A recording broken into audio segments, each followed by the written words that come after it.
Sa video natin ngayon, we will answer this problem involving an unsymmetrical parabolic cable. So the figure shows a cable that carries the uniformly distributed load, which is 80 pound per foot, where the distance is measured along the horizontal. So itong 200 feet is measured horizontally from A to B. Now we have to calculate the length of the shortest cable for which the cable tension does not exceed 10,000 pounds, and we want to determine the value of the vertical distance h and also the minimum tensile force which occurs at the minimum point of the cable.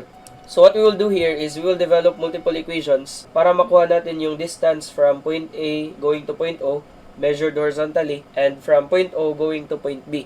Also, kailangan sa isang equation natin yung H yung unknown. Now we are given this information that the cable tension should not exceed 10,000 pounds. Now, the maximum tension will occur kung saan mas malaki yung distance ng X, and it will occur kung saan mas malaki yung height. Notice na sa figure natin, ditong banda, maliit yung height since this height is equal to h minus 40, while dito naman sa point B, yung height from the vertex or the minimum point is equal to h. Mas malaki yan. So, therefore, the maximum tension will occur at point B.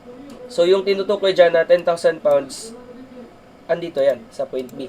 So, bale, yung tensile force resultant, this is tangent to this point of the parabola, this will be 10,000 pounds. So we can label this as the maximum tension Tmax. Ayan. So dito sa lowest point, kapag kinat natin yan, ditong banda, then this force will just be the resultant load considering the right portion. So merong resultant dyan na 80 multiplied by this distance, ayan, from point O going to point B, horizontal distance, we can label this as x sub b. Then yung distance naman from point O going to point A, label natin as x sub A. Ayan. So again, considering this cut portion lang, this resultant will be equal to 80 pound per foot multiplied by the distance x sub b. Ayan. Then yung horizontal force naman will come from the cable force dito sa minimum point. So sa minimum point, kapag ito lang yung kinonsider natin, redraw ko na lang. Ayan.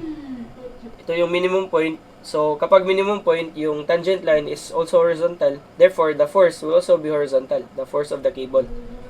Now, we can label this as T. Ayan. Or T minimum, essentially. So, ito yung point O, ito naman yung point B. Ayan. So, this resultant load pala is equal to square root of T min. Yan lang yung horizontal force, considering this part. Ayan, T min squared. Plus, this vertical load, we have 80 multiplied by x sub b. Then, square din natin yan. So, parang ganito yung FBD. Ayan. Ito yung 80 multiplied by x sub b. And of course, andito yung resultant maximum tensile force. Ayan. So, this system is in equilibrium. Now, notice na sa equation natin, merong dalawang unknowns. T minimum as well as x sub b. Now, our first equation, dito tayo sa distance titingin, x sub a plus x sub b is, di ba, equal sa 200 feet. So, yan yung first equation natin. Ayan, x sub a plus x sub b is equal to 200. And ito naman yung second equation, rewrite ko na lang, 80x sub b, ayan. Ito yung second equation. Now, notice na merong tatlong unknowns. X sub A, X sub B, as well as T minimum. So, kulang pa yung equations natin. Since kapag merong 3 unknowns, we also need 3 equations. So, the third equation will come from the vertical distance. Ayan. We can define any point sa parabola natin. Zoom in ko lang yung figure. Halimbawa, meron tayong point dito. Ayan. Tapos, ikakat natin still sa minimum point. And we consider only this part. Ayan. Now, we can define this height as y. And ito naman, we can define this as x. Ayan. Yung x na distance is measured from the minimum point. Ayan. Label natin as x. Now, kapag nag-movement ako sa point na to, let's say this is point C, an arbitrary point. If we take moments about point C, considering only this part, ayan, then we would have, lalabas yung internal force dyan, yung minimum tensile force or T min. So, we would have T min multiplied by this distance y. Yan yung moment arm ng T min patungo sa point C. And this will cause a counterclockwise rotation about point C.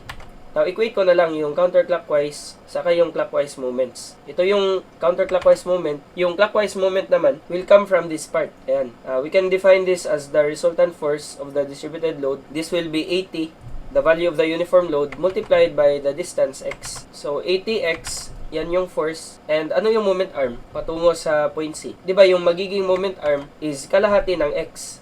So, kapag mineasure natin to, this will be x over 2. Ayan. So, 80x multiplied by x over 2. We can define y pala, the height at any point, as W. Diba? Yan yung uniform load, W. Then, x multiplied by x becomes x squared. Then, merong 2 dyan. Tapos, yung T-min, lagay natin sa denominator. Ayan. Multiply natin sa ilalim.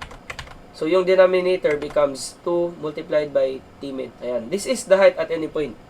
Dinerive lang natin. Ayan. So, let me remove this one. Yung next natin gagawin, since alam natin na ito yung height at any point, then we can actually define this vertical distance as well as this vertical distance. Ayan. Given na this is 40 feet, this height h minus this one should equal 40. Diba?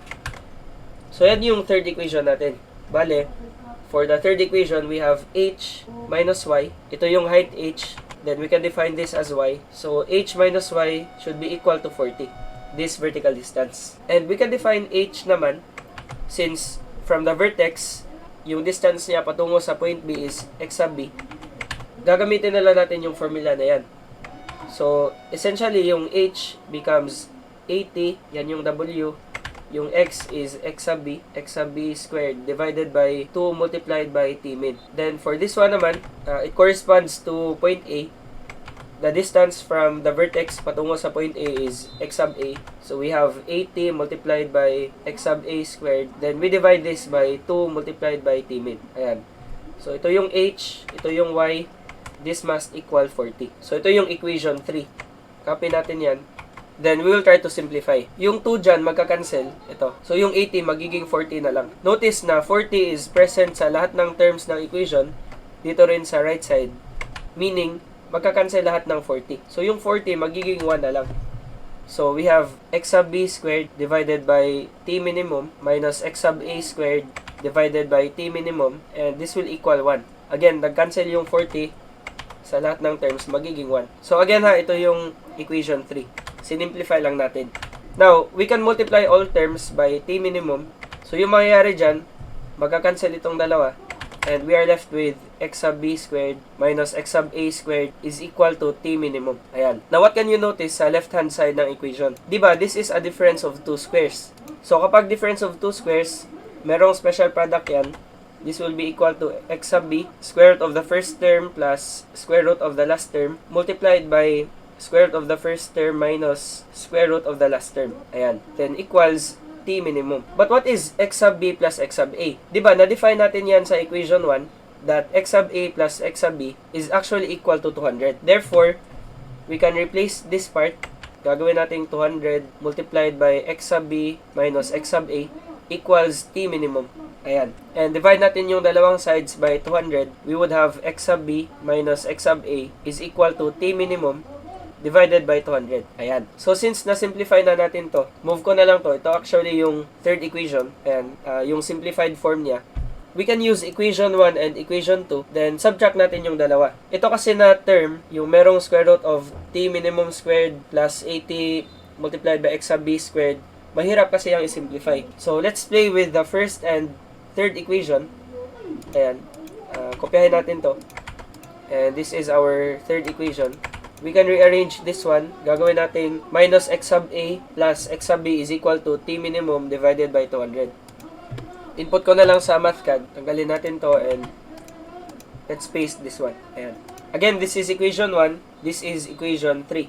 Now, di ba, kapag nagsosolve tayo ng system of equations, we can do any operation. We can divide two equations. We can add or subtract equations in order to solve the unknowns. So, what we can do here is we can actually add the two equations. Kapag in-add natin yung dalawa, notice na yung x sub a plus negative x sub a will just become 0. Then, x sub b plus x sub b becomes 2x sub b. Then, for the right-hand side of the equation, add natin yung dalawa, magiging 200 plus t minimum divided by 200. Ayan. Again, yung gagawin mo, separate yung operation sa left-hand side ng equation, tapos dito rin sa right-hand side. So, if we are to divide two equations, then divide mo yung right-hand side na terms, saka yung left-hand side na terms separately. So, ito yung resulting equation natin.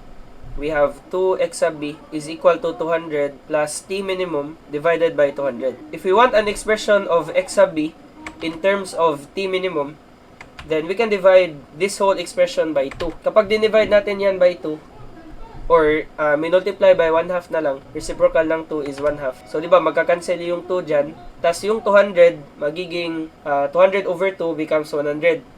Then, itong 200 sa denominator, multiply by 2, magiging 400. Therefore, x sub b is equal to 100 plus t minimum divided by 400. So, what can you notice here? We already have x sub b in terms of t minimum. If we check our second equation, this one, it only contains terms involving t minimum and x sub b. So by replacing x sub b, we can actually solve t minimum. Now you can also do this the other way around. You can describe t minimum in terms of x sub b. So we just replace x sub b. Magiging 10,000 is equal to square root of t minimum squared, then plus 80 multiplied by 100 plus t minimum divided by 400, and we square this whole expression. Ayan. Huwag kalimutan yung parenthesis dyan. We are squaring the whole term. So we can now solve t minimum using our calculator. Ayan, we have 10,000 is equal to square root of t minimum. Yan yung ano natin. Plus, parenthesis, we have 80 multiplied by x sub b. This term, pinlag natin dyan. So 100 plus x divided by 400. Then we square this term. Shift solve, lagyan natin ng guess value. Something lesser than 10,000. Let's say 8,000. Ayan. Maximum tension kasi is 10,000. So, yung T minimum will be lesser than 10,000. So, press equals. We have 4542.84. Yan yung T minimum. So, yung unit nito is pounds. Now, since meron na tayong T minimum, we can also solve x sub b from this equation. So, x sub b becomes 100 plus yung t minimum store natin sa variable, shift store lagay natin sa a. Ayan. So we would have 100 plus lagay ko dyan naka-store sa letter a. Ito lalagyan natin ng a. So 100 plus a divided by 400, we have 111.357. Now this will be in feet. Then balik tayo sa first equation natin. X sub a plus x sub b is equal to 200. By the way, pinalitan ko yung nakastore na values. Yung T minimum natin, nakalagay na sa letter C. Then, yung X sub B naman, corresponding to letter B, it's ideal na ilalagay din natin sa letter B sa calculator natin. Then, solving X sub A, ilalagay din natin yan sa letter A. So, yung X sub B is meron ng value.